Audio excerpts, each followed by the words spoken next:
Hey everyone, welcome back to a new video. We've got another build and learn, and this time we'll be looking at Tudor style, both historical and revival. Before I jump into the video, I wanted to quickly highlight the defining features of the style. High-pitched gable roofs, first in thatch and later in less flammable materials such as slate, with prominent cross gables and often dormers. Elaborate chimneys on revivals and many chimneys on historical houses. Groupings of casement windows, embellished doorways, often recessed into the wall or protected by a small roof or projecting bay window, sometimes with low archways on historical homes. The first floor is often done in decorative brick or stone, and often in historical homes especially, there will be places where the second floor has a prominent overhang. The ceilings in historical homes are usually very low, as the ceilings in many older homes are, and there's often wooden paneling going up part of the wall. The defining feature, however, the one thing that Tudor-style homes are known for, is the decorative half-timbering. There may be half-timbered walls in the game, but they're in a pack that I don't own. So the one I'm using is didisimsation's half-timbered wall set, which you can download on the Sims resource. I'll also link it below, hopefully. If I forget, I'll put it in a comment. Hopefully. Anyway, half-timbered walls were originally made by constructing the frame out of timber and then filling the spaces in between with wattle and daub. Other materials also came to be used later, such as brick when their manufacturing became more efficient and widespread. But in Tudor revivals like this one, the infill is almost always stucco or masonry. It's also worth pointing out that half-timbering is by no means exclusive to the Tudor style, and many of the features I've talked about can be found in other styles of late medieval vernacular architecture. The half-timbered houses of 13th through 18th century France, still extant, bear resemblance to these so-called Tudor houses, and I'll explain what I mean by so-called as we get further into the video. As I just alluded to, the build itself will be revival, but most of the discussion, lecture, whatever this is, will be about the history of late medieval English vernacular architecture, which is the inspiration for it, which I guess is as good a place as any to start. Tudor is sort of a misnomer for this style. First of all, in official architecture lingo, Tudor means something entirely different. It refers to the style of architecture used in big, fancy buildings like churches and castles used during a specific time during the Tudor period. Now, the whole Tudor period lasted from around 1483 to 1603, but the Tudor architectural period only really refers to a window of time from around 1500 to 1560, at which point it was mostly superseded by Elizabethan styles. This is considered the final development in medieval architecture in England, and sort of the start of the early Renaissance. It really deserves its own video, and it may get one day, but for now all you need to know is that it has very little to do with what you think when you hear the words Tudor building. As for the buildings that do look like what you're thinking, Tudor is also a misnomer for them because they're older than the Tudor period and lasted for a while after even Elizabeth. They started appearing in England around 1400, which is about 80 years before the start of the Tudor dynasty, and lasted into the Jacobean period when King James I ruled England from 1603 to 1625. They started off as relatively simple houses, square or rectangular in shape with few or no indoor walls.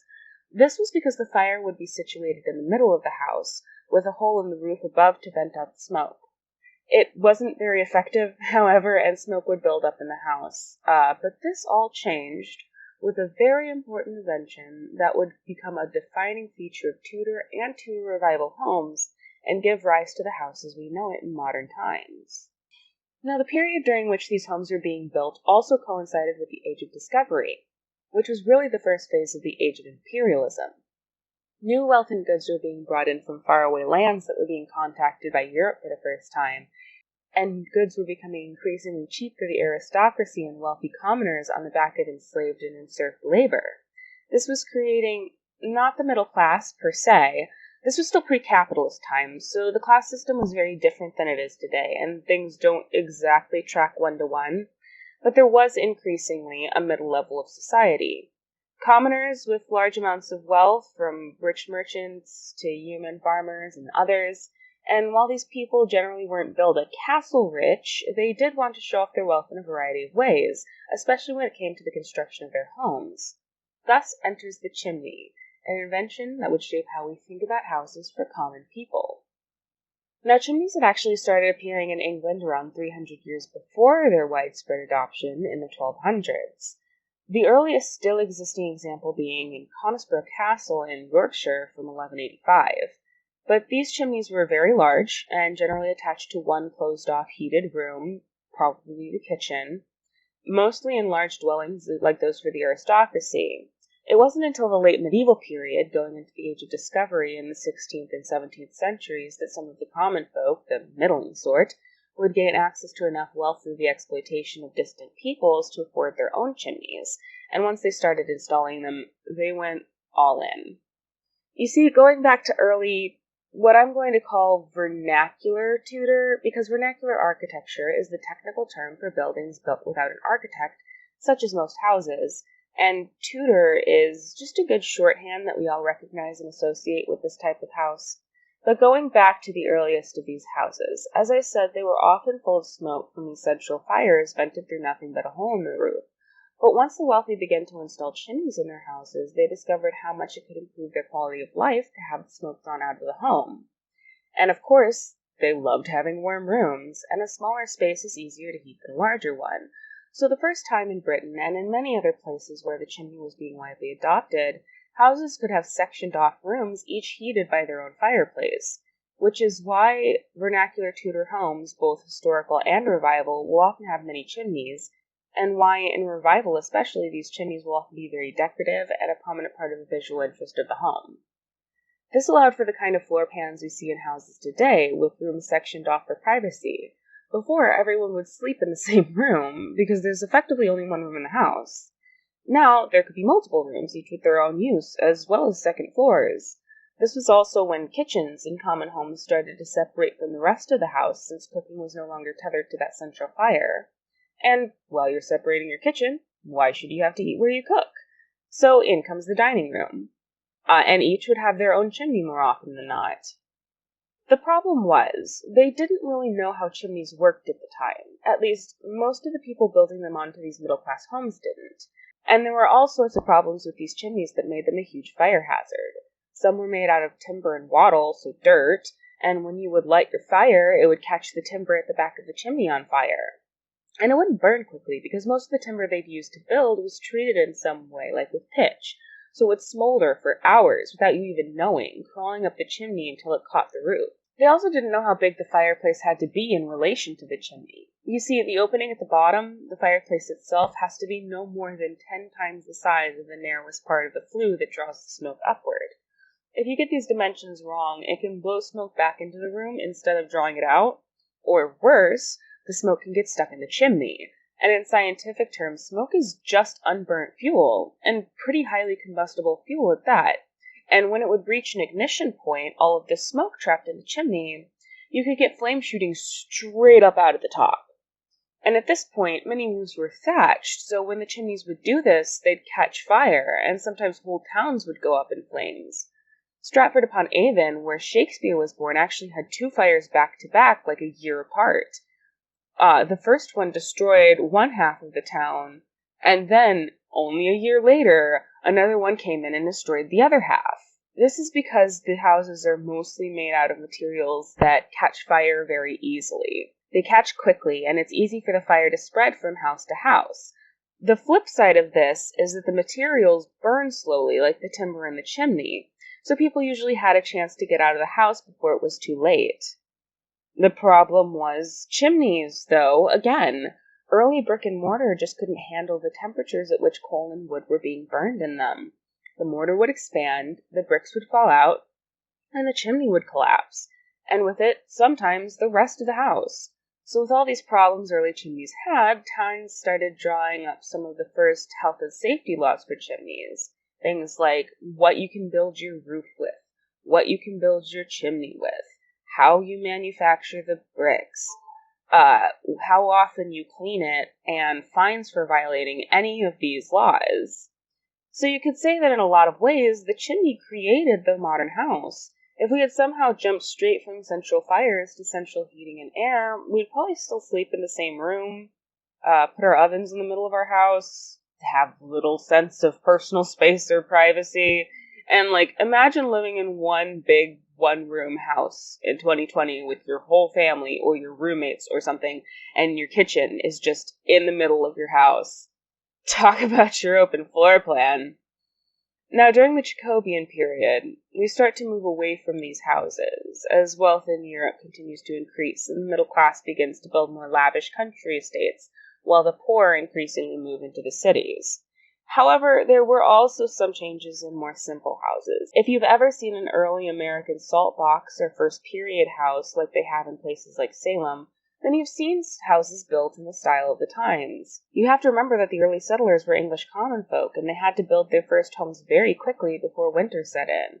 So they built them like they did at home. In fact, some features of the Jacobean vernacular style persisted in America past when they went out of fashion in England, which is sort of a trend with early Americans, from using older words like candy and fall, to not adopting the dropped R or non-rhotic accent in most of the country when England switched to dropping their R's. Yeah, prior to a certain point in America's early history, Brits didn't drop their R's. We didn't lose our British accent. The Brits lost their British accent. So that's kind of where the story ends in vernacular Tudor. But, of course, if that was the end of the story in its entirety, I probably wouldn't be building this house. At least, not in the way I did. The next chapter starts in the 1880s, at the start of what's called the eclectic movement in American architecture. This was sort of a period when people were more focused on revivalism than strictly new styles, though it did also coincide with the craftsman movement in the Prairie School, which were more focused on establishing an American architectural style. But the movements weren't strictly opposed. You see, one of the most popular revivalist styles of the time was Georgian colonial, which itself had many revivalist elements of classical architecture. And this was kind of the first time that Americans had included our own architectural styles in a revivalist movement like this. So there was, all around, this sort of growing pride in our own architecture and a growing belief in ourselves as builders and designers. But, of course, it wasn't all about us. There were a lot of different revivalist styles that blended together to create the eclectic movement. Hence why it's called the eclectic movement. Eclectic means derived from a broad and diverse range of sources. So on top of Georgian colonial and classic revival, you had collegiate Gothic, which was a revival of 19th century Gothic, specifically in the construction of educational facilities such as university buildings. There was Italian Renaissance revival, which is mostly found in public buildings and mansions on the East Coast. Spanish colonial revival, or mission style, which is now mostly associated with the Southwest, but you can actually find these houses throughout the country as they became pretty popular after the Panama California Exposition in 1915. There was also Beaux Arts, which is kind of a mixing and exaggeration of many elements of more classic styles, and, of course, Tudor Revival. With the exception of Beaux Arts, which was kind of doing its own thing, the accuracy of styles in the eclectic movement was becoming important again. This was sort of a response to the Queen Anne Victorian, which if you've ever seen one, you'll know they're very interesting. But they borrow from a lot of different styles. So in response, especially after the 1893 Chicago World's Fair, where there was an architecture exhibit that leaned heavily on historical inspiration, architects kind of decided to come back to more strictly following style guidelines. And that exhibit was actually pretty controversial at the time, because the White City, which was actually named for the gleaming white color of the mixture of plaster, cement, and jute fiber called staff that they used to build it, and the many electric lights illuminating it, but the name was also apt because people of color were barred from participating in the organization of the exhibit, and only given access to the Midway exhibit, which specialized in basically sideshow attractions, where quote-unquote authentic villages from various non-white cultures were constructed and populated with people they had imported, heavy air quotes there, from those places. There was also a building in the White City called the Women's Building that featured only 2 exhibits on women of color.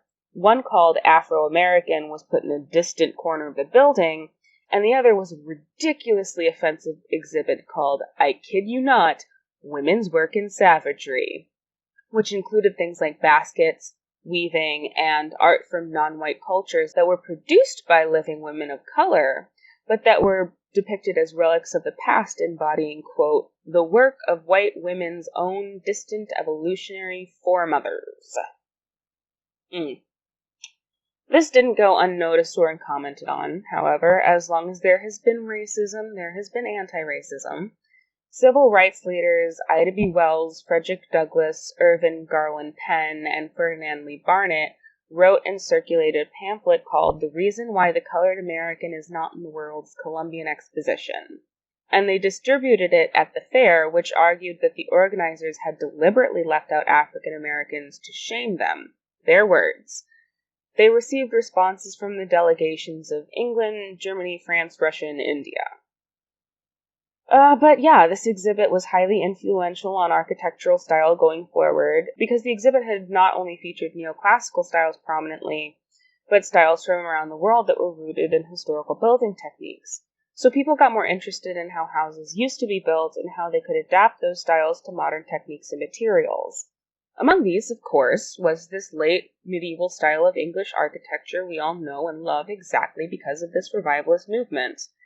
The earliest examples were designed by architects who had studied the original English designs from still extant examples or historical texts. These more closely resemble the originals and are sometimes referred to as Jacobean rather than Tudor. As time went on, however, people started using these style elements in their homes, but simplifying them to make it less ornate. It was second in popularity for homes only to Georgian colonial, spreading across the country through builders' guides, mail-order catalogs, and pattern books. Of course, all things must eventually come to an end. And the reign of the Tudor, and most other styles of homes that were popular during the eclectic movement, ended in September of 1929 when the stock market crashed and the Great Depression began. Not a lot of houses being built, I'm afraid. And by the time the New Deal and World War II reinvigorated the economy and created new wealthy clients looking to have homes designed, revivalism and looking towards the past had itself been left in the past. And people were more interested in modern styles that looked toward a better, brighter future. The optimism of the early atomic age had set in, and there was no room for medieval homes in the space age. So Tudor revivalism ended not with a whimper, but with a pretty significant bang. You can still have these houses constructed, but most existing examples are from this eclectic period, because this was kind of the last time that architecture really looked backwards in a big way. Every period since then, architects have focused more on making new statements and developing new styles.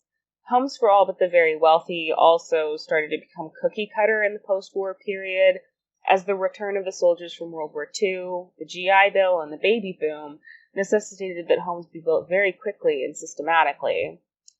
And that, my friends, is the tale of the Tudor house, an innovation, a watershed, a nostalgic revival, and a relic of not one, but two bygone eras. The Tudor house has been it all. What do you think? Is it better to look to the past for inspiration, or forge ahead to make bold new statements? What's your take on the interconnection of culture and how we build our homes? Aren't you glad chimneys are a thing? Comment down below, and don't forget to like, share, subscribe, ring that bell, and follow me on Twitter at SnaillySimmer. Catch you later!